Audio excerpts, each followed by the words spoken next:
Երբ սերը հասնում է իր բարձրագույն վիճակին և երկուսը մեկ են դառնում, ստեղծվում է փխրուն աշխարհ, որի պահապանը մի անտես թռչուն է, դողացող թևերով։ Նման գեղեցիկ, միևնույն ժամանակ թախծոտ պատկեր է կերտել Եղիշե Չարենցը։ Անսպառելի գանձ է պոեզիան, որն ունեցողը երբեք չի աղքատանա։ Ի տարբերություն նյութականի, հոգևորը չի սպառվում, այլ անվերջ լցվում է և մարդուն դարձնում տարբերվող երջանիկ։ Նյութական բարիքը կարող են շորթել քեզանից, գողանալ, իսկ հոգևորը ոչ։ Այն անխախտ կերպով ձուլվում է քո էությանը և դու սովորում ես ճախրել։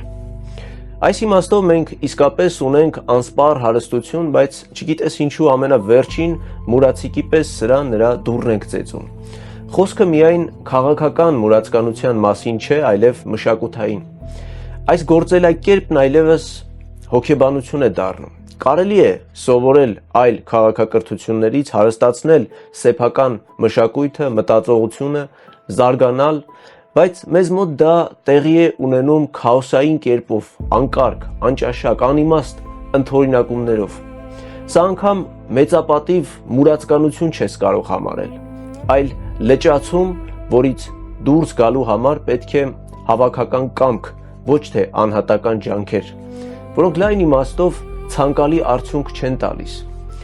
Չարենցյան պոեզիան արժեք է, որի վրա հենվում է մեր գրականությունը։ Ինչ էլ փորձենք ստեղծել այս կյանքում, անգամ եթե զբաղվում ենք գործարարությամբ, նորագույն տեխնոլոգիաներով եւ այլ զբաղումներով, լավ կլինի մեր գործում մի քիչ Թումանյան ու Չարենց ունենանք, իհարկե փիլիսոփայական առումով։ Այդ դեպքում մենք կդառնանք հայ հավաքական մտքի կրողն ու առաջ տանողը եւ մեր հաջողությունը կլինի բոլորինը։ Եվ երբ դադարեց հեծկլտանքը քո,